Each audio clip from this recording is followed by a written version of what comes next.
Noong October 14, 2025, Lunes, nagsimula tulad ng karaniwang araw sa eskwela sa Malaysia. Ang mga estudyante ay nagkwekwentuhan sa pagitan ng klase. Ang mga guro ay naghahanda ng kanilang mga aralin na karaniwang routine lamang. Karamihan sa mga estudyante kabilang ng 16-year-old na si Yap Xing Xuan ay nasa gitna ng kanilang academic assessment na parang final exams nila sa paaralan. Bandang 9:10 hanggang 9:30 ng umaga, may mga sigaw na biglang umalingaw-ngaw at bumalos sa normal na ingay ng paaralan. Mula ito sa banyo ng mga babae. At biglang ang lugar na dapat sana iligtas ay naging kabaligtaran ng inaasahan. Dali-daling tumakbo ang mga guro patungo sa pinanggalingan ng sigaw at nagsisigaw din sila para humingi ng tulong. Pagdating nila sa banyo, nakalak ang pinto mula sa loob. At ang nadatnan nila nang sa wakas ay mabuksan nila ito ay mananatili sa kanilang isipan habang buhay. Ang 16-year-old na si Yap Xing Xuan ay nakahandusay sa sahig. Mayroon siyang matitinding sugat. May dugo sa kanyang damit at may mga sugat sa leeg, dibdib at mga binti. May ilang nagsabi na nakita ang suspect sa lugar at nagsasalita tungkol sa ginawa niya. Mabilis na lumabas ang katotohanan. Hindi ito gawa ng kung sinong estranghero. Dahil ang gumawa ay isa ring kapwa, estudyante. Agad na tumawag ang mga guro ng emergency services habang pilit na pinapalayo ang ibang mga estudyante sa lugar. Nanginginig sila at nababasag ang kanilang mga boses at pilit na nananatiling kalmado. Sinuri nila ang loob ng banyo at ang isang ordinaryong palikuran ay biglang naging isang crime scene. Dumating ang mga paramedic makalipas lamang ang ilang minuto. Sinubukan nilang lahat ngunit wala na silang magagawa. Idineklarang patay ang dalagita sa mismong lugar. Ang lugar na dapat sana ay para sa pag-aaral at kaligtasan ng mga bata, pero doon mismo kinitil ang buhay ng isang batang babae. Habang nangyayari ito, may iba pang nagaganap sa loob ng campus. Patuloy pa rin naglalakad ang mga estudyante sa mga pasilyo at hindi pa lubos na nauunawaan ang nangyayari. May ilan na nakakita ng isang lalaki na naglalakad sa assembly area, kumikilos ng kakaiba at may hawak na kutsilyo sa kanyang mga kamay. Si Xing ay nasa Form 3J. Isang taon muna siya nag-aral sa remedial class bago makapasok sa Form 3. Nagsusumika para makasabay sa iba. Inilarawan siya ng mga kaklase at guro na magalang, mabait at laging handang tumulong. Isang estudyanteng tahimik lang, masipag at nagbibigay ng magandang pakiramdam sa mga taong nakapaligid sa kanya. At isa rin siyang atleta. Katunayan 2 araw bago siya namatay, nanalo siya ng second place sa ISKL sports events sa volleyball at badminton. Ang kanyang ina na si Wong Liping ay inilarawan si Xing na mabait, matulungin, masipag, organized, independent at napakalambing at kahit kailan ay hindi siya binigyan ng problema. Nung araw na yon, nakaupo si Xing sa kanyang classroom sa 3rd floor habang kumukuha ng exam. Bandang 9:10 ng umaga, nagpaalam siya na gagamit ng banyo. Umalis siya sa classroom at bumaba papunta sa banyo ng mga babae sa ground floor at hindi na siya nakabalik. Pagkalipas ng humigit kumulang 20 minutes, nag-alala na ang kanyang guro at bumaba para tingnan siya. Pero sa halip na matagpuan si Xing, nakita ng guro ang isang armadong suspect na kumikilos ng kakaiba sa assembly area. Kaya agad niyang inutusan ng mga estudyante na ilak ang mga pinto ng classroom at nang mabuksan ng mga guro ang nakasarang pinto ng banyo, huli ng lahat. Ang suspect na naaresto noong araw na yon ay isang 14-year-old na lalaki mula rin sa parehong paaralan. Hindi siya kaklase ni Xing at hindi rin kabatch. Siya ay isang estudyante sa Form 2, 2 taon na mas bata kaysa kay Xing, at ayon sa pamilya at mga klase niya, hindi naman talaga sila magkakilala. Sinabi ng mga pulis na ang suspect ay sumasailalim sa counseling sa paaralan, ngunit hindi para sa mental health. Ang counseling ay tungkol sa kanyang learning disabilities upang matulungan siya sa mga paraan ng pag-aaral. Ang kanyang 40-year-old na ama na ayaw magpakilala ay nakapanayam ng mga reporter noong araw ding yon at sobra siyang nalungkot. Ayon sa kanya, ang kanyang anak ay tahimik at malihim na halos bihirang magsalita sa kanilang bahay.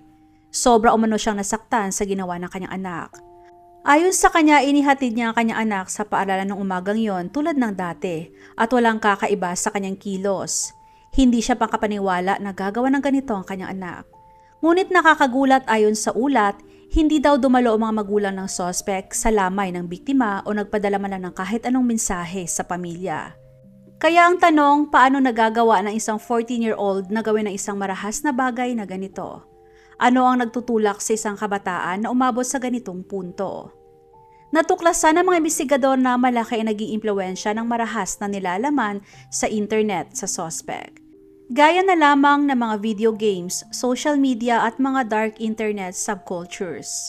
Dalawang armas ang nakita sa kanya, isang kutsilyo at isang karambit na pareho niyang binili sa online. Ang karambit ay isang nakakurbadang kutsilyo. Sa kanyang katawan nakakita ang mga pulis na mga sulat kamay na notes na may mga nakakabagabag na mensahe. Ang isang note ay nagsasabing, ang mundong ito ay peke, panalo na ako. Ang mga note ay nagbanggit ng mga gaming terms tulad ng NPC o non-player character at mga quotes mula sa anime na Death Note. Partikular na dito ang Suda Buku ga Kirada na nangangahulugang oo ako si Kira. At lalo pang nakakabagabag dahil may mga binanggit siya tungkol sa mga school shootings sa Amerika.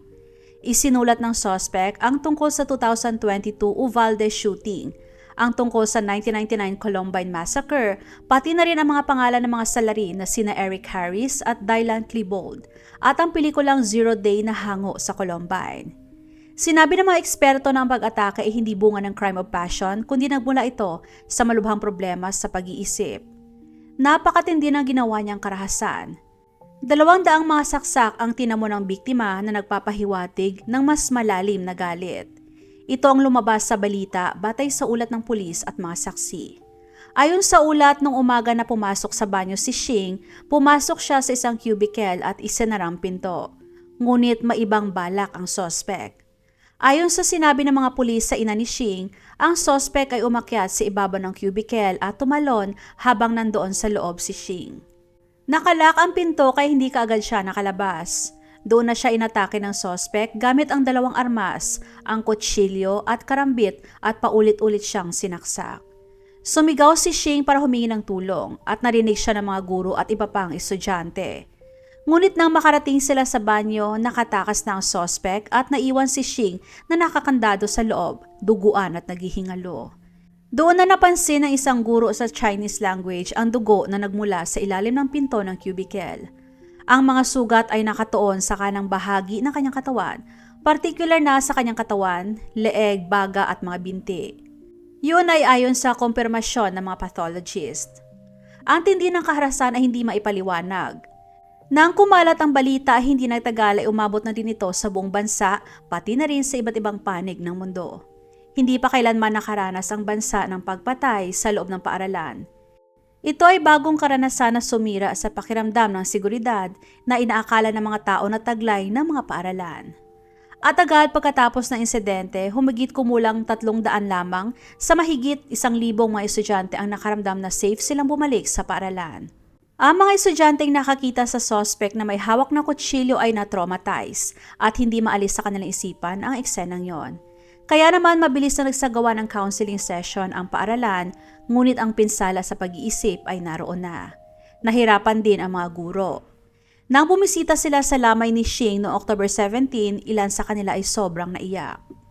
Ginawa ang lamay sa Nirvana Center, Kuala Lumpur mula October 16 hanggang 20.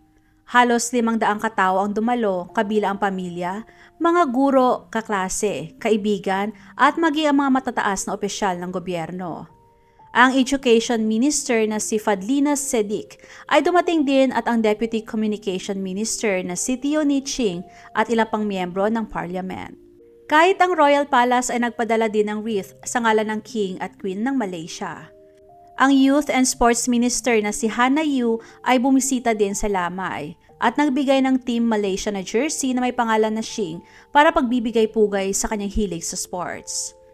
Umaasa sila na sana ang pamamaalam ni Shing ay magwakas sa galit at magpatuloy ang pagmamahal at kabutihan. Matapos ang trahedya, mabilis na kumalat ang maling impormasyon sa online. Sa mga naunang ulat, sinabing crime of passion umano ang nangyari, na inamin ng suspect ang kanyang nararamdaman kay Shing ngunit binasted umano ito. Pero kaagad itong itinanggi ng mga pulis. Ipinaliwanag ng hepe ng pulis na bagamat may nararamdaman ang suspect kay Shing, walang palatandaan na ipinahayag niya ito sa dalaga. Kinumpirma din ng ina ni Shing na hindi kailanman nagsabi sa kanyang anak na may nagtapat ng damdamin sa kanya o may binasted siya. At sinabi niya na hindi magkakakilala ang kanyang anak at ang suspect bago nangyaring krimen. Bukod pa rito, ginamit din ng mga scammer ang trahedya sa pamamagitan ng QR codes para manghingi ng donasyon. Kaya naman binalaan ni Wong ang mga tao na huwag magbigay ng donasyon gamit ang mga link na yon. Noong October 15, ang 14-year-old na suspect ay inaresto at pinanatili ng 7 araw para makatulong sa investigasyon ayon sa Section 302 ng Penal Code para sa murder. Noong October 21, sinabi ng Attorney General's Chamber na sapat ng ebidensya para siya ay kasuhan. Noong October 22, 2025 naman, formal na kinasuhan ang suspect ng murder ayon sa Section 302 ng Pitaling Giant Magistrate Court.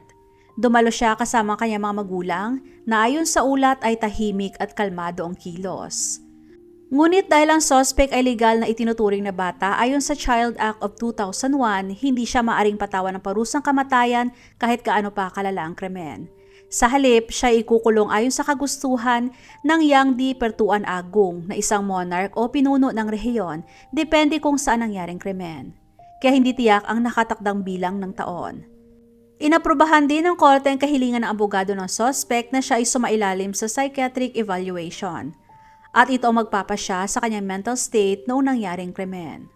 Ayon sa abogado na si Kit Sun Fung, alam kong may namatay pero sa kalagayan ng akusado, siya rin ay isang biktima. Biktima ng kanyang pinagmulan, kapaligiran, kalagayan sa pag-iisip o anumang dahilan kung bakit siya kumilos ng ganito. Sinabi din niya na kailangan nila ng expert opinion upang maunawaan kung bakit ginawa ito ng bata upang makagawa ang korte ng patas at maalam na desisyon. Pagsapit ng October 20, nakakuha ng mga pahayag ang mga pulis mula sa 148 na mga saksi, mula sa mga estudyante, guro, kawani ng paaralan, counselors at parehong pamilya. Pagkatapos ng trahedya, sumailalim ang SMK Bandar Utama Damansara 4 sa kompletong pagbabago ng seguridad. Pagsapit naman ng November 2025, naging parang kota na ang paaralan. May mga metal detectors sa mga gate, araw-araw na pulis na pagpapatrol, at sinusuri din ang naging reaksyon ng mga magulang. May ilan na mas naging kampante dahil sa mas pinaigting na seguridad. May iba naman na inilipat ang kanilang mga anak sa ibang paaralan pero hindi pa rin nawala ang takot. Sa mga magulang, mahalagang gabayan ninyo ng maigi ang inyong mga anak sa kanilang panonood ng mga palabas o balita tungkol sa marahas na krimen. Huwag hayaang ma-expose sila sa mga nilalamang maaring magdulot ng takot o maling pag-uugali. Maging mapanuri rin sa mga larong video games na kanilang nilalaro. Piliin ang mga laro na angkop sa kanilang edad at i-monitor ang oras na ginugugol nila dito. Ang tamang gabay at bukas na komunikasyon sa inyong mga anak ay susi upang maiwasan ang pag-uugaling maaaring mauwi sa karahasan. Bilang mga magulang, tayong unang sandigan nila upang mapanatili ang kanilang kaligtasan at mabuting pag-uugali.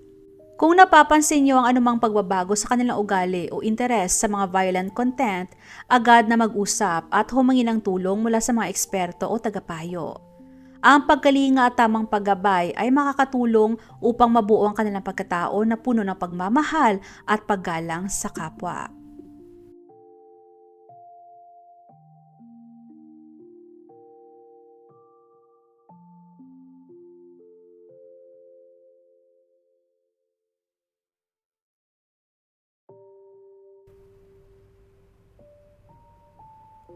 Huwag magatubiling ibahagi inyong mga saloobin at komento. And please huwag kalimutang mag-like and subscribe sa aking channel kung hindi mo pa nagagawa. Magkita-kita tayo ulit sa aking susunod na video. Maraming salamat!